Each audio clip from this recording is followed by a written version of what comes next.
What is up, everybody? It feels like it's been a while. Hope everyone's having a good Tuesday. Hope you guys had a great Memorial Day weekend. And I missed you guys. I missed talking to Sheets. We missed playing some DFS, but ready to get back after it on a big slate for baseball and even a nice little three-gamer for basketball, which we'll get to in a bit. Sheets, how was your Memorial Day? And then let's get into the slate. Weekend was good. I played all the slates. I did pretty well this weekend, actually. We'll get into it sport by sport, but yeah, baseball I did pretty well. I've been kind of like trying to win one of these live final seats, not really to participate, just to kind of win it. You know what I mean? Right. And I've gotten a couple of top fives, and it's an interesting approach. Haven't been really tailoring my lineups to that. I just basically say, whatever I hand build, that's going to be like my entry into that. Right. And that's been kind of fun. So I'm going to keep trying to plow away at that. And yeah, I'm ready to take on this slate. Let's do it, man. Yeah. All right. It'll be good to get after because it's. I'm taking a look. I'm going to make sure I have my just weather and everything like that pulled up. Although we're going to start seeing better, more normal weather as the summer is coming, obviously. So hopefully we're not going to have quite as much action as we had last week weather-wise, and certainly today there doesn't look like to be any games that are in serious risk. So that's nice. Yeah, there was a game canceled this weekend because of wind. Yeah, I saw that. And it does happen every now and then. It's very, very weird, but it does. Yeah. Anyway, I think we're good today for the most part. Knock on wood. And all right, let's talk about it. Let's talk about the Twins and Orioles. I'm guessing the Twins are going to be fairly popular against Zimmerman. Obviously, a lot of career lefty mashers on that side. Zimmerman's really good against a similar team than the White Sox. The other day, he was really good against the Yankees a couple starts ago. He's not going to go crazy long. They've got a terrible bullpen behind him. I definitely am interested in the Twins. It's going to be a very high-owned offense on a big slate, so I'm going to try and get away from having it as my premier stack, but I do think they certainly stand as being one of the best, especially the 1 through 4, and you can include the 7, 8 in that. 6, 7, 8 in that as well. Less interested in Polanco on DraftKings, more on FanDuel. But Garver, I wouldn't mind spending up for him. Cruz is, I see their ownership projections on him. I'm surprised if they're not going to be like double what I'm seeing right now. I think he's going to be the highest owned player.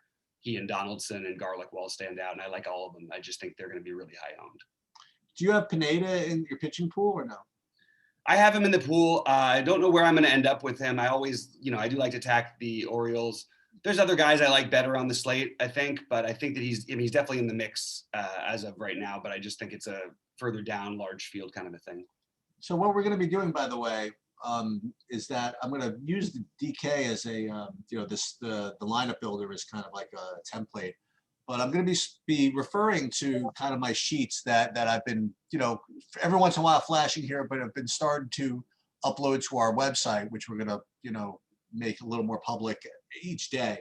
And so,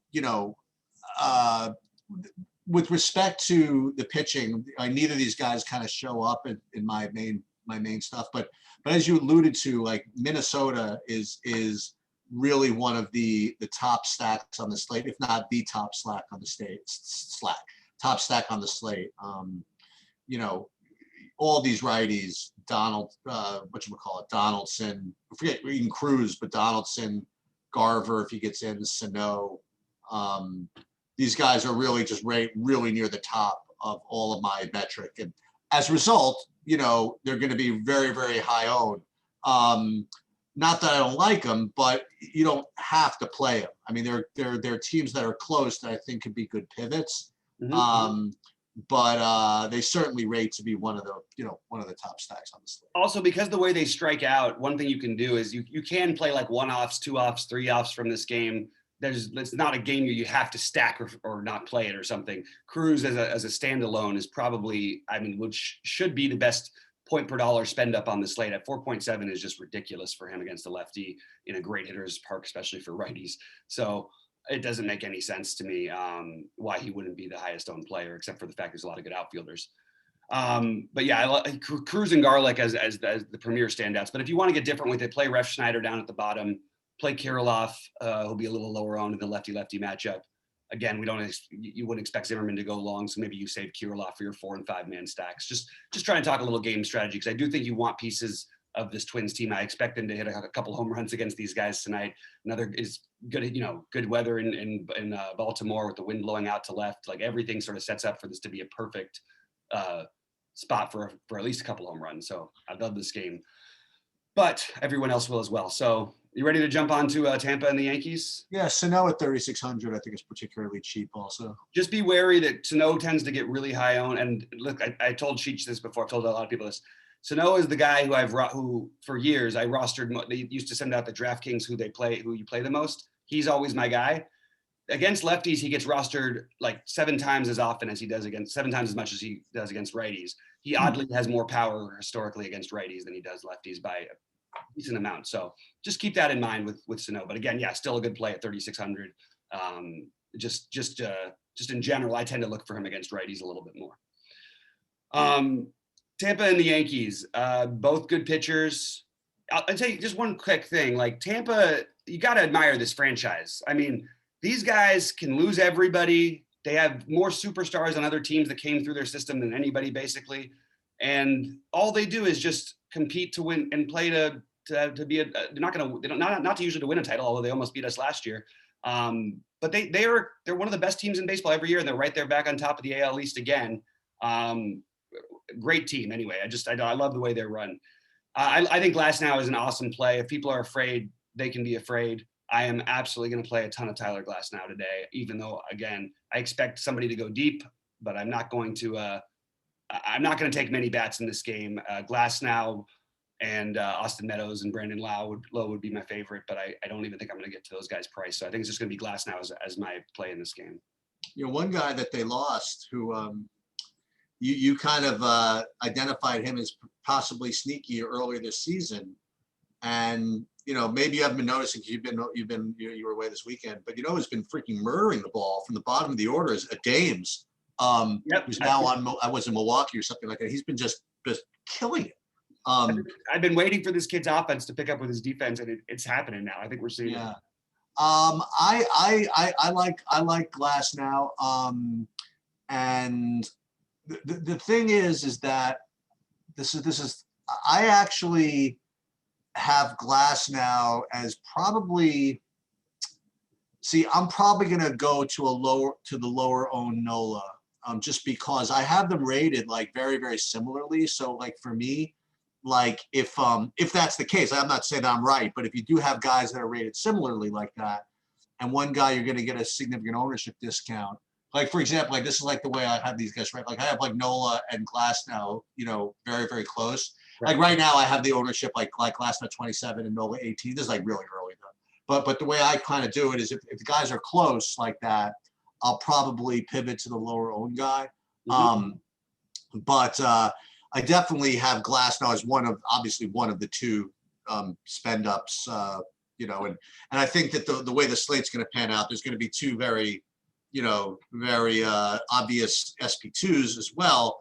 And I think Glasnow is also one of the obvious of the top 2 SP1s. So I agree with that. My initial thought with Nola, just real quick, we'll get to that in a second, but just I don't think that he's going to be a significant ownership discount for ownership. I think they're going to be very similarly owned personally. Okay.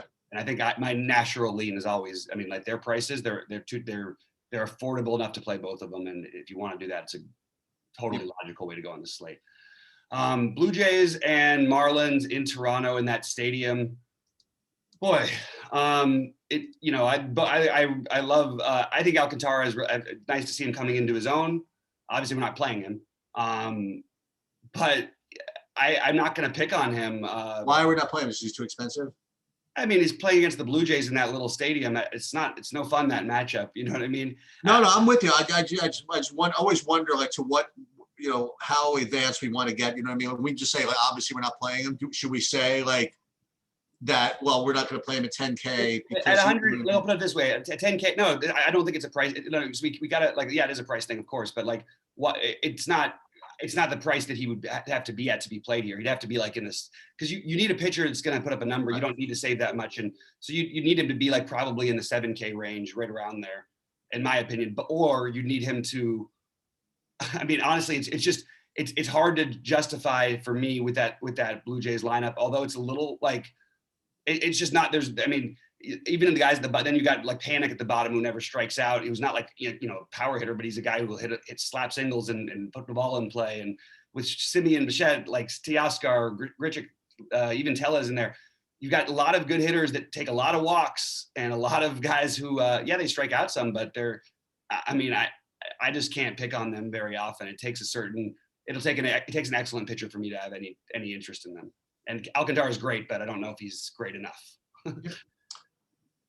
Do you like any of the? I mean, it can be hard to get to, right? Do you like any of the hitting here? I didn't, because my stats I didn't really get to either. Well, not get to. I mean, I just don't know how you can play for them. Either the Toronto or the Miami. Just because, like you said, Alcantara is not bad. You know what I mean? He's just right. Too expensive to play, but that doesn't mean we should just go be playing Toronto against them. So I really wasn't getting to much of anything from this game, whether it be the hitting or the pitching.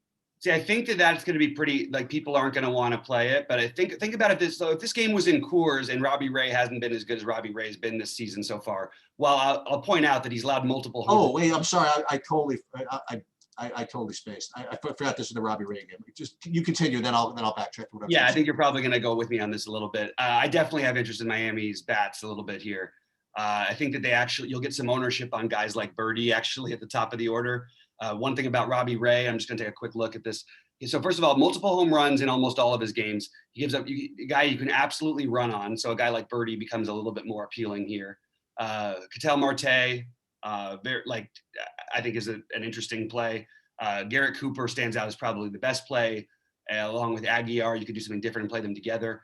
Alfaro at 3K is definitely a catcher that I'm going to be playing some of today. Again, you've got a pitcher who gives up tons of bombs to a righty with a bunch of power in a stadium that can't hold the ball in. I'll take the over on the Miami. I don't know if you could just bet the sides. Miami's going to score more than 4 runs. I think almost like a huge percent of the time here. Then there's going to be the time Robbie Ray throws 7 shutout innings and strikes out. Well, we got to talk about that because, again, I forgot that he was on Toronto here because I have Toronto, as opposed to everybody will, as like one of the top values. So if that's the case, is this one of those situations where Miami is one of the top values?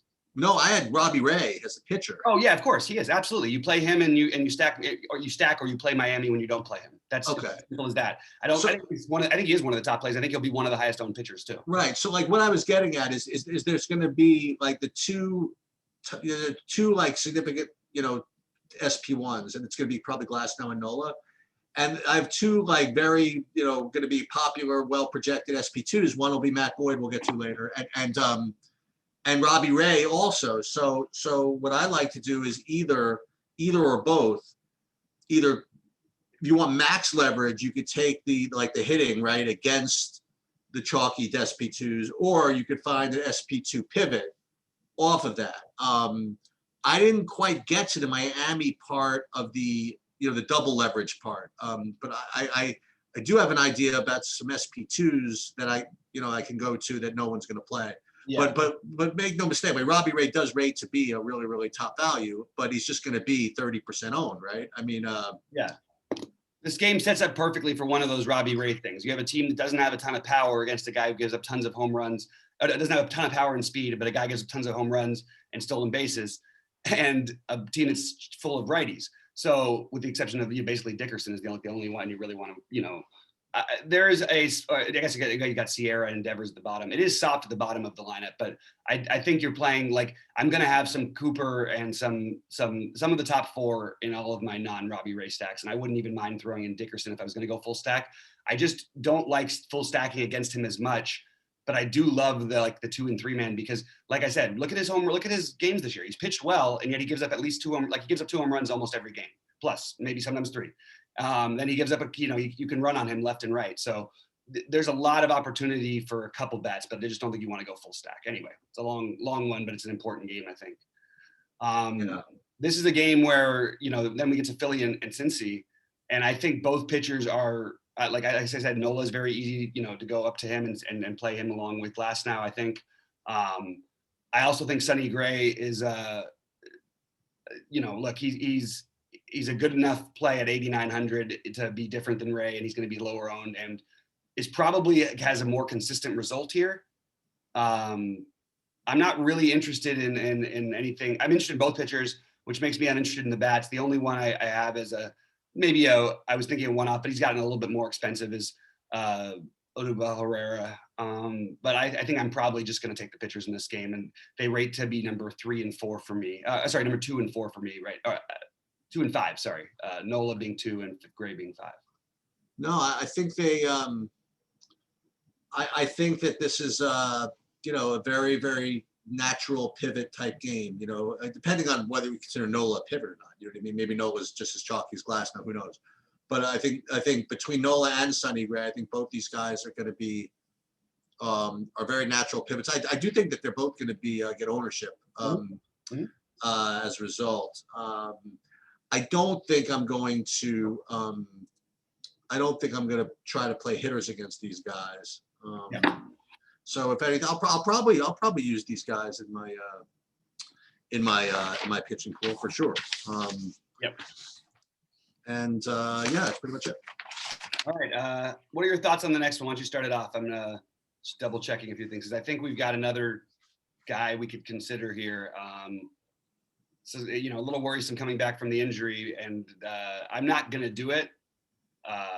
I'm not doing either of these guys. You like Strasburg or Fried here? I think just the price is a little bit still, there's still going to be upside for Strasburg as long as he stays like this. But the problem is the number of pitches and then the Atlanta offense, which is pretty strong, very, very strong, I should say. And I'm not thrilled with the number of pitches they're letting him throw, and the strikeout numbers, and as a result have been kind of down a little bit. He hasn't been anything special yet. So not probably going to do it tonight, but I'm just throwing it out there. He's on my list of guys who I would consider because he's going to be completely unowned, and maybe they'll give him a little bit more. He'll definitely get a little bit more of a leash if he can get through him. And the bottom of this order kind of sucks now with Almonte. I actually think Contreras is underrated, but Heredia, and then obviously you've got the pitcher spot. So really, you're just really, and then even Austin Riley, who is a good hitter, like he'll strike out a lot. It's just worth. It's just on my list, and so is Max Fried. But again, I'm not. They're like the very bottom for large field only. And I do think Freddie Freeman is a terrific one-off along with Acuna. They're both completely in play for me against Strasburg. Freeman's had a lot of at-bats. He plays 20 for 64 off him with 44 home runs. He's hit Strasburg well. And again, this is not the best version of Strasburg. So I do like Freeman and Acuna. Yeah. This whole game was just a pass for me. Okay. I'm just going to take one more look at Max Fried real quickly, just because, again, never going to be owned. Really good real life pitcher. Just the strikeouts are what you worry about. Okay, I think I'm okay to pass, I guess, but I just think that he's a really good real life pitcher. Detroit and Milwaukee. I don't think that many people are going to play Matt Boyd today. I will be one of the ones who is. I have him rated 4th on my list, and I believe he's 4th. Yeah. So he is a guy who definitely makes sense for me if you are going to spend down at pitcher. Again, mostly going to be paying up for the other guys for the Ray Nola Glasnow combination. But I do think Matt Boyd against the Brewers in a National League Park, against a lousy team, against lefties who strike out, I'm going to have some interest here in Boyd. And I am not going to play any Eric Lauer, even though I think some people will. How about you? So we got to really watch the ownership here, because I personally am of the belief that Matt Boyd is going to be enormous strong. Like right now, when I saw that the first ownership was just like 20%, I'm like, yeah, that's ridiculous. It'll be like 30. I don't think so. Yeah, so we got, yeah, right. So we have to just kind of stay on that over the course of the day. I mean, he's 6,500 against the Brewers. I just and most of the Brewers' power is from the left side. You know what I mean? Yeah. Well, whatever, So I don't know. I have him rated as, along with Robbie Ray, as top, tied for top value. So obviously he's going to be low owned, or not even low owned. Dude, you give me 15% on him, I'll freaking just pile on, honestly. I was getting a little more cutesy about it. Like I actually was, I had like the opposite. Like I was thinking that everybody was going to play Robbie Ray and no one was going to get to Eric Lauer. And I was going to try to use that as kind of a pivot. That'll be mostly true, but So I just have to just see. I'm trying to see what the ownership looks like. That's why I keep updating these things. This is like a very early projection by me. So the thing is, the way the slate is panning out, I'm kind of like geared into like a couple of hitting spots. So I can afford to be kind of funky with the pitching. So that's why I wanted to, I just want to continue to explore different pairings and stuff like that. But I think both these guys are kind of in play to some degree, and it just honestly, like wherever ownership kind of comes in is really going to drive my pitching combinations. But I both these guys are my player pool, and neither of the hitting is in my player pool really, except there's one guy in Milwaukee who I thought who was the righty, which is Garcia. Like one of the guys is really cheap over there. Yeah, they're cheap enough to play to consider for sure. I don't think Eric Lauer is like this special pitcher, and I don't like playing him. He's not. He's not. That's why I thought it was going to be some really just off the board thing. But it is a lineup that you kind of want to take pitchers against. So, against lefties, I think that it's reasonable. I just think that I don't think it's something I'm going to be looking to do at all today because I just like the other guys better. I do think that the only hitters that I really have circled in this game are Eric Haas, the catcher, at 2.6 for batting fifth probably for Detroit if it shakes out that way. That would be a guy I'd look at, as would I think on the Brewers side, Adames and Yelich make for good one-offs, and I actually wouldn't mind if you include Garcia and get a little mini stack. We all know the good of Boyd, but we all know the bad too, and he's definitely can explode. So it's not I don't want to get too far into it, like too far down the line. I am kind of interested in this. Like I still believe in Keston Hera, even though he's been just absolutely. Man, what happened to that guy? But I'm not going to play. I'm not going to play him at first. Use my first base bet on him in this slate at betting, whatever. But I do think Adames and Yelich and Garcia stand out as being certainly viable plays. And I really like Yelich. In the past, I've always liked him in the lefty spot because nobody plays him. He hasn't been quite as good this year, but he's starting to come around a little bit. And I think 5K is a very reasonable price. So those are two just interesting low. I think especially Yelich being really low owned. Adames better play on FanDuel at 2.3, but both those guys make a lot of sense to me. You want to move on? Yeah, let's do it. So San Diego Chicago was kind of a cross off for me. What do you have any interest over here? Look, there's like the wind's blowing in a little bit. It's a cross off for me as of right now as well.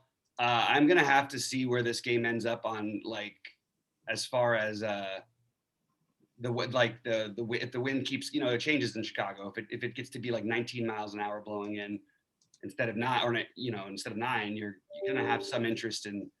I mean, I'm gonna have a tiny bit of interest in Hendricks even against a tough Padre lineup, but it's only if you get that extreme wind and really want to try to exploit that. But mostly I think we should just use it to move on for right now because right now the wind's strong, but it's not strong enough to make a difference. I'm looking at something that says that it's about that basically it nullifies almost all the power if it keeps coming from this angle. Like seriously, like a huge, not all of it, more than 30%. I'll just say that it looks like if it stays like this. So, but again, you still don't necessarily need to take these pitchers. The strikeouts might not be there enough. Like I'm just throwing it out there. You definitely shouldn't be looking at bats though, unless the wind changes. Yeah. So Houston is, one of my top 5 stacks today. But that was presuming something that's not going to be the case. So I didn't realize Alvarez is not gonna. Alvarez, he might miss. He missed Monday. He might get back Tuesday. Like if Alvarez is back, that helps. These guys are all pretty affordable. I mean, Kyle Tucker, 3,700. Even Bregman, 5,300's fine. Altuve under 5K, and if you get Alvarez in the lineup also. Maldonado is super cheap at 2,400. So these guys are going to be, I think, kind of the natural second team behind Minnesota, I think, to use. So they might get. Well, we'll get to Texas in a minute, but as far as like people playing in real stadiums, so they're going to be fine. I actually like a team a little bit better, but we'll get to that in a second. But I do think Houston is totally in play here, and I don't like any of the pitchers, and I didn't get to the Red Sox. Yeah, I like Houston as well. I don't think it's going to be crazy ownership. I think Bregman, even like guys like that'll be low on. I think people will play the lefties against Richards because of the career. I still want to. I haven't gotten the Richards blow up game that I've been hoping for at some point, right. And I would like to get it. And this could be one of those spots. he's actually done a really good job of not giving up a lot of power this year. Yeah. So I don't want to go crazy with Houston here personally, but I do think that, right now Altuve Alvarez certainly make the most sense along with Tucker. But everybody else you could throw into the mix, including, like Bregman paying 5.3. I don't think a lot of people are going to do that. Correa, I don't think people are going to play him very much. And then you get, even you could throw in a Chase McCormick in your stack who's not going to be owned if you want to get lower owned. So it's on board for me. But again, Richards has been a little bit better, and I've lost enough money trying to go against him, I think. And I'm not going to play I'm not playing Boston tonight. Fun tournament on DraftKings tonight, that 111, right? Yeah, it'll be fun. I've got to run out for an appointment at noon, and I want to make sure I can get my max, I want to multi-enter big time on that one. So yeah, that would be a fun one. Yeah. Anything on Boston or no? No, I think that playing Boston at these prices away from whether it's New York, Boston, or Baltimore, which is how they're priced as if they're playing there. I guess you could make an argument for Kike or Verdugo. Verdugo actually at 35 seems a little too cheap. So he'd be the only one, I guess, that I would really put on a giant slate like this as a one-off, but potentially. Okay. All right, Pittsburgh KC. Not going to do it on this slate, but I understand it why people would play Brady Singer against this team. I'm just not personally going to. I am not especially interested in this game. I think you could make a case for KC here, and I think people are going to. I don't want to play a chalky KC team in KC.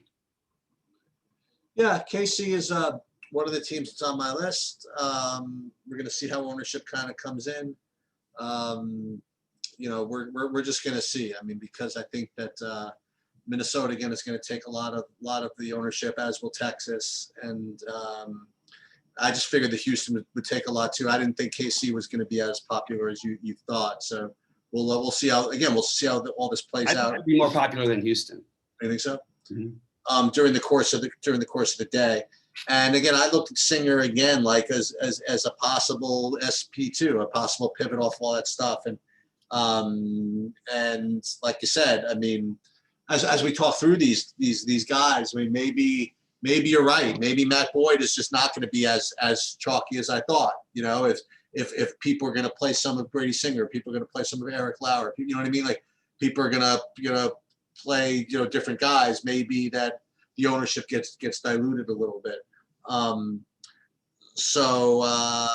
Yeah, I do have Casey rated top 5, and I do have Brady Singer as like a pivot off the pivot off the pivot. And he's like one of those for me. So I probably won't end up getting there if the Boyd and Ray, for example, ownership kind of stays in check. Yeah, it is worth noting that this is the game the only game that I've got with an extreme hitters umpire. Oh, okay. So do give it maybe a little bit of a. I'm sorry. The Houston game, I didn't look at it before. Oh, okay. The Houston game. So just that does make me like a little bit more of Houston, maybe than I initially did. Just I hadn't checked that yet, or I hadn't had that information yet. So, but yeah, KC. I think if you're playing, just to give you names, I'm playing. I do think Merrifield, and I guess and Santana, and then obviously there's going to be the really chalky Benintendi, who I'm guessing is going to be one of the highest owned outfielders. But I do like him too. This, still too cheap. Hunter Dozier, is not going to, where he's probably about 6th or so, but he's 2.6K. He's another one who kind of stood out a little bit as a potential play. But overall, the full stack, probably if I do it, it'll be somewhere between a 2 and 4 man stacks. It's not going to be a full 5 for me. So Texas, Colorado, anytime a team is going into Colorado, they're going to get some ownership, and every time that they're not priced up, as a result, they're going to get some ownership. So Texas is going to rate to be a really, really good play. Now, with that said, they're going against Marquis, who's pretty good. So it's a battle of the park versus the pitcher, as it always is when Marquis is pitching at home.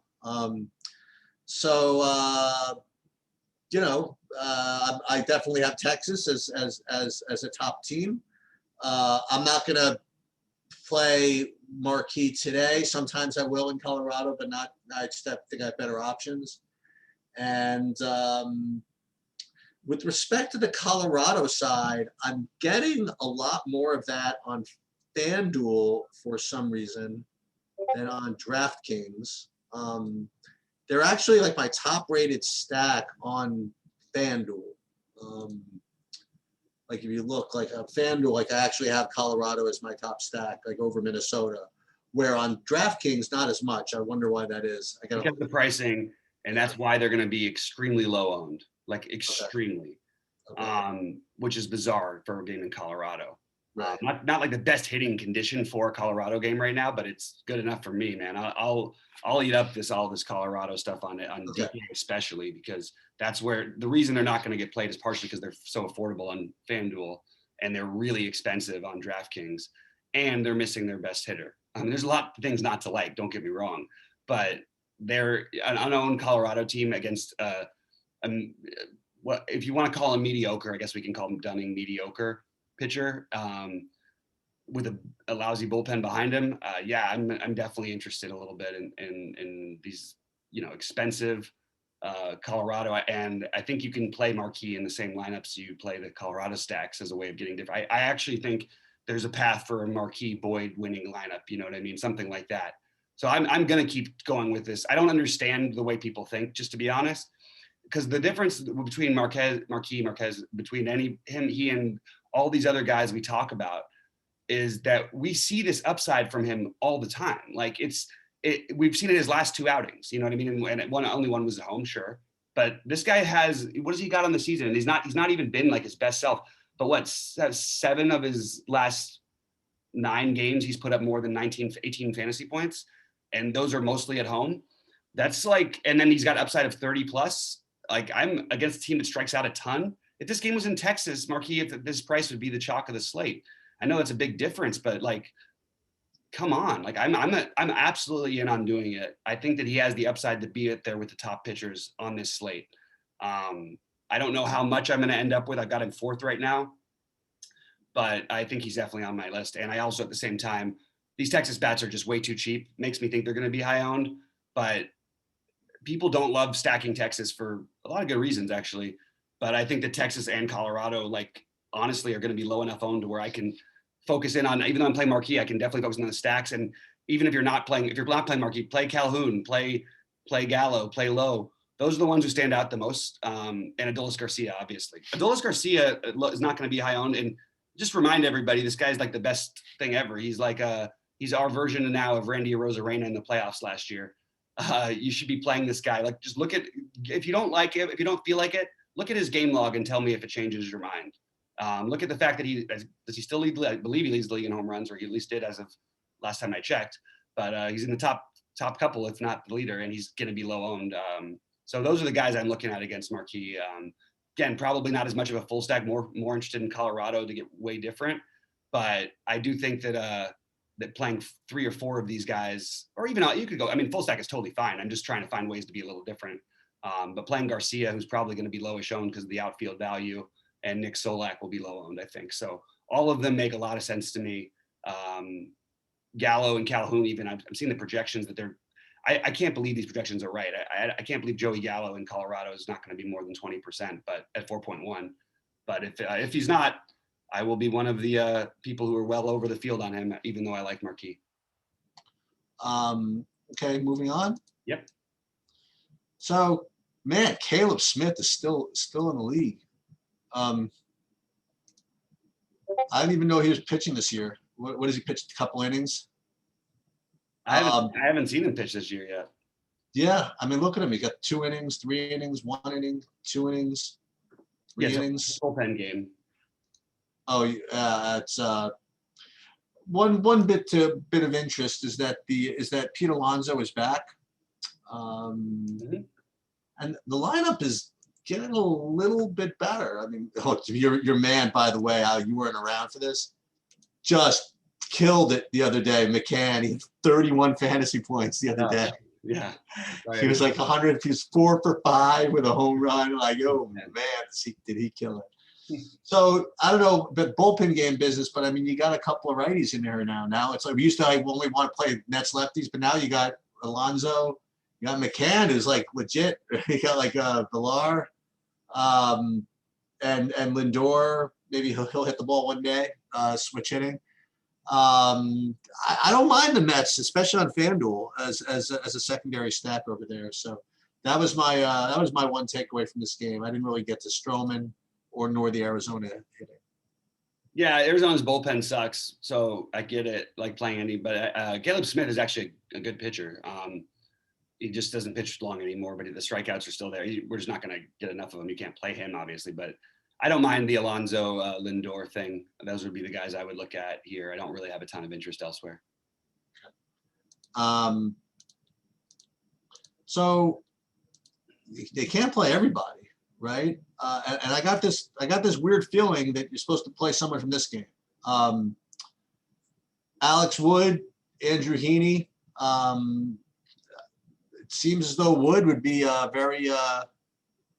seemed to be a legitimate pivot off of Robbie Ray for openers. And likewise, I feel that Andrew Heaney could be a very legitimate pivot off of all those other of the Matt Boyds and that stuff. So right now I have Andrew Heaney getting a 5%. That's probably because I don't think he's got anybody out in like a couple of generations. Oh, dude, he did get 16 fantasy points in his last game. Okay, that's something. Actually, he goes, but he goes back and forth. He has the great game and then terrible games. And then that was the one middling game. A couple of shitty ones in a row. That's the only problem. But yeah, why not? I'll include both these dudes. I have to see why I didn't really get to much of Alex Wood when I was running my stuff. Maybe I'm just missing a couple of projections here and there. But Alex Wood, Heaney, I think both these guys are fully in play. No. 100%, and they're going to have a little bit of ownership. I like both of them. I would give the edge to Wood. I also think that I don't care that this game is in San Francisco. If you give me Justin Upton against Alex Wood at 3K and Anthony Rendon, I'm going to take shots. They're going to be 0% owned. Those are the two guys I have circled from this game. The thing about Heaney is I love his upside all the time. What I'll say about the Giants, they're good at, and I've seen this, I know this team because they're good at baseball. They're good at they make contact. They're not like they're not this huge strikeout team, and they're aggravating. They get on base. They're not like the kind of team I want to play Heaney against in general, but it is Heaney going to a National League Park who's got great stuff. Again, and nobody in this lineup, you just jump out and scare you. I mean, the best, who's you're most afraid of, Buster Posey or the lefty and Yastrzemski. I mean, but Flores, I mean, these guys, Solano, these guys are all like just decent enough contact guys against lefties where I give Wood a little bit of the edge between both these guys. Although I do have some interest in Heaney because I'm going to be multi-entering. So I'll probably end up using 5 or 6 pitchers tonight, and these guys will probably be the last 2 in. But I do think that Heaney probably would be the last one. I like those two bats for the Angels. I don't think anything else is very viable. Yeah. All right. St. Louis and LA, John Gant and Price. I didn't get to any of it. Kind of Price. I mean, it's not really Price. It's going to be whatever. What's his name? I always forget his name. But I think this is a great spot to stack the low on Dodgers. Not the best hitting weather here at 66 degrees. But I think that, I think I'm going to have a hard time just with the Dodgers against Gant. I don't understand why they wouldn't be. To me, they should be the second chalk on the slate. Behind, well, maybe Colorado, and you could argue for, but actually not because of their prices. But the Dodgers, I mean, they're back. We got Bellinger back now. This lineup is a lot tougher. I have no problem with. I mean, I think that all of these guys. I think the Dodgers stack is probably. Maybe I'll put them ahead of the Twins. Again, it's not the best conditions, but you're factoring the ownership in here. You got Bellinger. I mean, these guys, and by the way, for the Dodgers, like we get Bellinger at up to 6K sometimes. You know what I mean? We get Mookie at 6K. Now he's 5.1 and 4. They're 4.8. Turner's 4.6. Will Smith's expensive at 4.5 as a catcher, but definitely stands out. Gavin Lux, who I love, and just people don't, I don't think they're going to catch up to how good this kid actually is.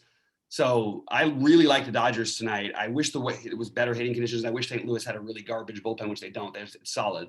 But I love the top of this Dodger lineup. And I mean, I'm not going to play Chris Taylor, but this is a mean lineup when Chris Taylor, who's been like unbelievable this year, like really good, and he's batting 7th. I mean, this is not the Dodger lineup of a week ago. We're back.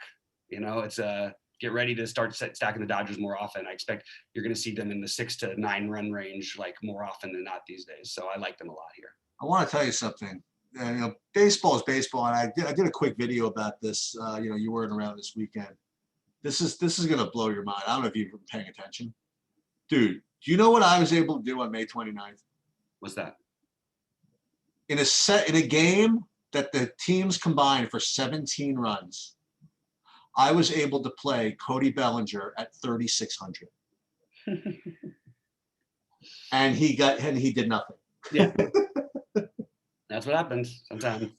He went from 36, and then they're like, whoops, 48, 5,000 in the next 2 games. And I even went in there. I was in the Discord. I put a video. I'm like, listen, Cody Bellinger, he's 3,600. He's a mathematical lock, but it's baseball. Anything is possible. Yep. I mean, look, that's what's going to happen. I mean, it's baseball, But like you said, but I just want to point out, Gavin Lux just hit 2 home runs again last night. Like this guy's a good hitter. Like, I mean, he's going to be completely unowned and is probably like the best mid-range short. Like, just think of the fact that Adames is going to be higher owned at a higher price than Gavin Lux here. And just in terms of overall hitters and in probably a worse matchup, I just think Lux is just this far superior hitter, even though I think Adames is coming along. So Lux at 0% ownership is definitely a guy I want to look at. I'll tell you something. I mean, you could, the import of being able to play Matt Boyd and Robbie Ray and this kind of stuff, you could play all these Dodgers if you want. Yeah, you could actually play them anyway because they're cheap enough. I mean, you could to Miami and stuff, and you're in business. Now, I was about to say you don't even need to play Gavin Lux, but maybe you want to play Gavin Lux anyway, like you were saying. I just like Gavin Lux. I think that it's great to get guys that like you'll get ownership on Betts and a little bit on Bellinger and some on Muncy today. You'll get none on 0 on Gavin Lux. What position is he? Shortstop. And he's Gavin Lux is shortstop now. They think he should be cheap because he was cheap at the start of the year because he didn't play much last year. I mean, this guy can really hit, and he's done. Can I play 6 of these guys? That'd be nice. Yeah, it'd be nice if you could. They were gonna do that at one point. I did it for one of the. FanDuel, you can, I think. No, you can play 4. Oh, okay. Where's the max? Not FanDuel. I meant Yahoo. I'm sorry. Oh, Yahoo. Yeah. Maybe that's what it is. Or fantasy draft that doesn't exist anymore. Yeah, exactly. Do you want to get to the late night hammer here? Yeah, hammer it up. All right. Chris Bassett has somehow become like the best pitcher in baseball. Chris Bassett.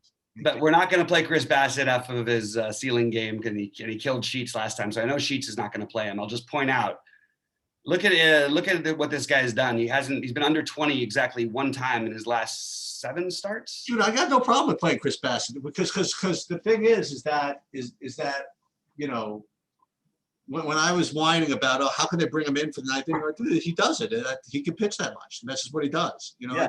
It's not like it was off the wall. And then it was like so funny, like a situation like that kind of cost me a qualifier over the weekend. I had again, I didn't get poisoned by any content. I played I faded Scherzer, and instead of playing Scherzer, I played the other top pitcher. I forget who it was, Burns, one of those guys, Burns, Woodruff, whatever. And I played Tyler Mahle, and Tyler Mahle had 4 perfect innings. Okay, 12 for 12. Then the 5th inning, he walked a couple of guys, then didn't give up anything, and they didn't bring him out for the 6th. I'm like, you've got to be kidding me. Oh, that's crazy. and he still got like 26 fantasy points or something like that. I'm like, and then I was about to whine. I'm like, well, maybe just that's why you have to like do your research. There's some guys that can just go the 9 innings and do the 110 pitches, and some guys that just don't, and I don't even consider the Bassett thing necessarily a ceiling. You know what I mean? If that was within his range of outcomes in the first place, then I totally am including him in my player pool. Like everybody, everybody targets Seattle every other freaking game. Why not target him now? Now I'm looking at his ownership it's actually going to be owned, I think, a little bit. But as I go through this, I mean, Bob, we've identified like 30 pitchers that are going to be owned here. I mean, like they can't all be. Yep. Or they all can be, which means that no one's going to be owned excessively. Right. So maybe in the end, Bobby, I think maybe it is a a Robbie Ray, Matt Boyd, double SP2, and crank up what you see on your screen. Maybe, I don't know. We'll see. Yeah, I'll see. I mean, I can get behind that. The only thing about Robbie Ray that I'm still interested in the other side of that one, but yeah, I have some interest in Bassett as well. I do think that they'll probably not give him the same kind of leash after all the pitches he threw in his last outing. Seattle swings it, man. They swing though. Yeah, I mean, yeah, you're not going to have to worry so much, especially when you look at this lineup. And these guys, I'm going to play at some points. Seattle all the time. I've been talking about little one-offs here and there. I'm not going to end up getting there today. Godoy would be the only guy at the catcher at 2.1. Other than that, I'm not going to do it today. So that's where I'm at. I'm just a little bit of Bassett for me, and then nothing else in this game. Pretty fun, man. If you double pay down for pitcher, like, and you get like, is Detroit game early? Like, early enough, right? 7:40. Right. And when's the Robbie Ray game? That's 7:07. And then you have like just nothing but Dodgers, etc. Going later, and you just sit there like, we'll root against all the hitting for like the first 3 hours of the freaking slate.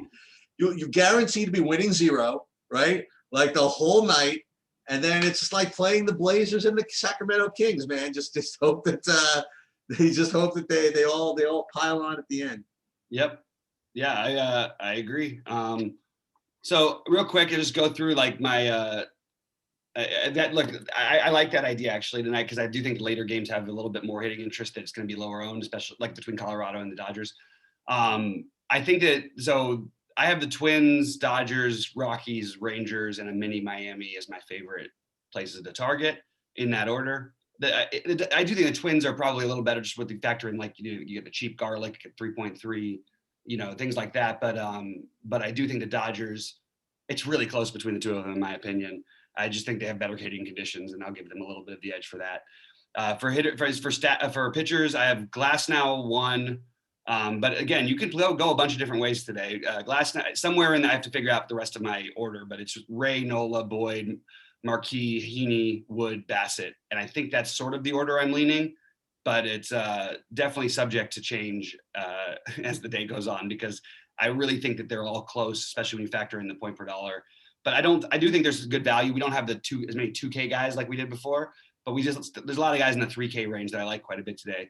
My favorite individual plays that I sort of gone through: Cruz, Donaldson, Garlic, Cooper, Alfaro, Haas, Tucker, Alvarado, Verdugo, Mondesi, Benintendi, Adolis, Garcia, Gallo, Lindor, Upton, Rendon, Lux, Betts, Bellinger, Turner, and Muncy, and Adames on FanDuel. That's what I've got written. So for me, Robbie Ray and Matt Boyd are my top two, given everything. And then, depending on whether I want to, pay up, then it's between Glasnow and Nola. I really don't think I'm going to double pay up for pitching today. I really think I want to access some of that Dodger stuff, or some of that higher price Minnesota stuff. I think I am going to probably end up with one of the two, Robbie Ray or Matt Boyd, or both. I think that's not usually what I do. And they, and both of them, I mean, I think both of them could put up ceilings. You know what I mean? Like it's not like they're both just guys who are just going to go out there and throw 5 innings. You know what I mean? Like, I think these guys can put some strikeouts up on the board if things go their way, and I think they can win tournaments by themselves. You know what I mean? So that's where I am with respect to stacks. I've talked myself into, or you've talked me into to Dodgers being in my top 5. So Twins, Texas, KC, Houston, and the Dodgers. In addition to the one-offs that you mentioned, I will throw in Kyle Tucker. I threw him in. I don't remember. You went through a lot. I went through a lot. Tucker, Alvarez. I have to. The low from Texas, Sano. But you with your cautions on Sano that you mentioned earlier, Hunter Dozier from wherever he plays. Mm-hmm. And again, if you guys want to, I mean, if you guys just want to see, how my guys rank, you can go onto the site, and I upload these maybe once or twice a day, and you can just basically see where I'm at with all my rankings and stuff, because that does change during the course of the day, and I'll try my best to, especially with the NBA like kind of winding down. As when it's ramping up as far as drama goes, but as far as like having like big slates, right? Right. I'll do like a couple of at least one kind of like I'll do 2 MLB updates, or I'll do one at the beginning of the day, and then I'll do one probably like an hour, I guess, before lock. You know, doing it right before lock doesn't help anybody. You know what I mean? Because like, oh, thanks, I wish I knew this 5 minutes ago, right?